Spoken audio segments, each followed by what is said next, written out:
Dear students, let's do our first practical of Biot-Savart's law, which is magnetic field due to straight wire carrying current. Here I have already drawn the diagram. You can see here XY is a straight conductor carrying current I. We have to find out the magnetic field at point P, which is at a distance r from this straight current carrying conductor, and let this is the angle theta which the position vector r makes with the current element dl. Right, now this is the O point, and the L is the length between the center of the conductor to the current element, and let that point P is at a distance a from the center of the conductor. Now this phi is the angle. You can see here phi is the angle OP, and let me name this as, suppose this is H. OPH is phi and OPX is phi 1, and OPY is phi 2. Here phi 1 and phi 2 represent the range of this conductor. So we know that the Biot-Savart's law, according to Biot-Savart's law, dB is given by mu naught upon 4 pi I dl sin theta by r square. Here we were dealing with theta angle, which is this angle, but since we need to find out magnetic field due to whole conductor, it means we have to find out in the range theta phi 1 to phi 2. So we need to convert this formula in terms of angle phi, so that we can put the limits from phi 1 to phi 2 and then integrate for the whole conductor.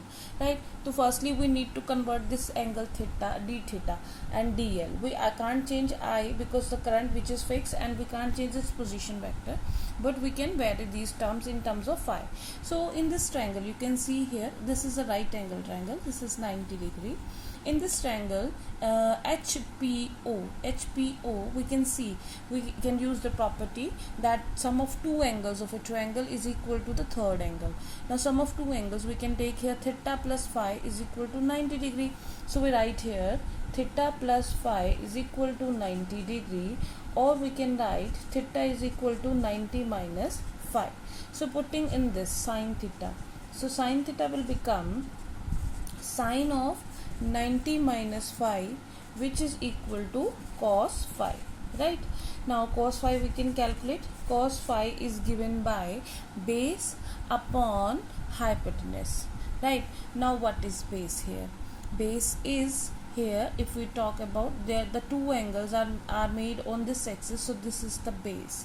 Right, so base upon hypotenuse, a upon r, so this is equal to a upon r. So from here we can calculate r also.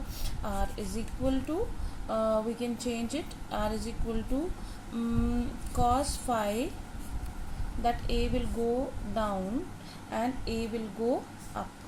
Right, so and this cos phi will go, so this will be a upon cos phi. So we have changed the sin theta in terms of phi, we can change r in terms of cos phi. Right, so we have changed this r also in terms of phi. Now we change L. Now we know that L is perpendicular in this case, so we can have tangent phi is equal to L upon a.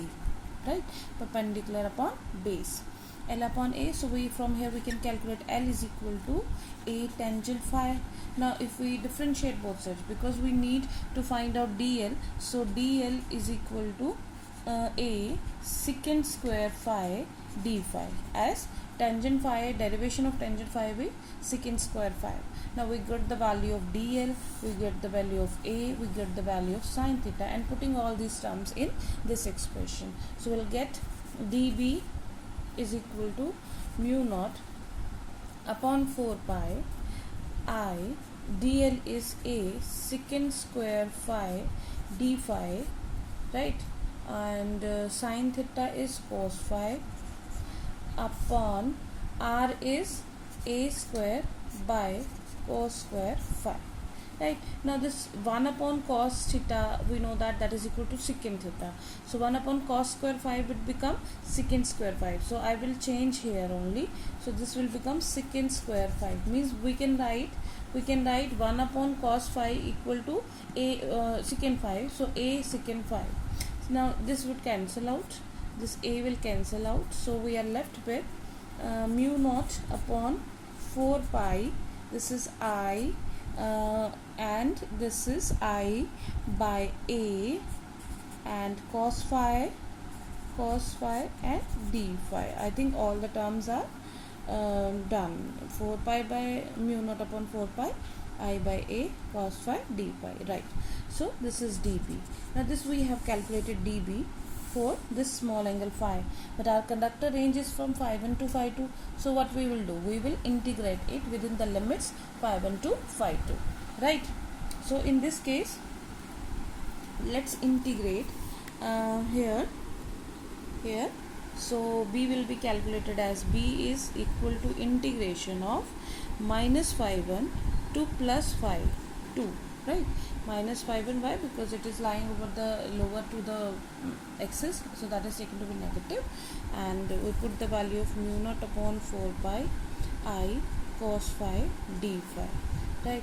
So if we integrate, this is common, mu naught upon 4 pi is common, taken out, I is common, taken out, a is common, taken out. So we are left with minus phi 1 to plus phi 2 into cos of phi d phi.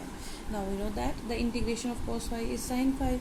So putting that value, mu naught upon 4 pi I by a, so that will be equal to sin phi up minus phi 1 to plus phi 2.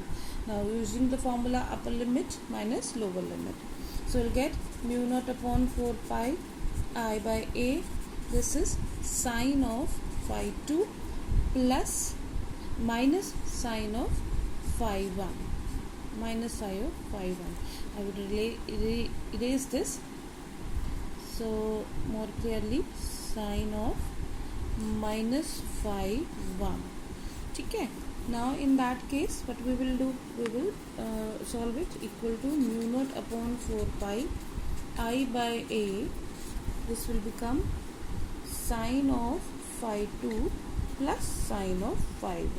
So this is the formula for the magnetic field at a point due to a straight conductor, and actually the direction at P is given by right hand thumb rule, as I have already explained that when it is lying left to the conductor, right to the conductor, the direction of magnetic field is directed. If the conductor is in the plane of paper, the direction will be inward, right? And if it is to the right, its direction is outward.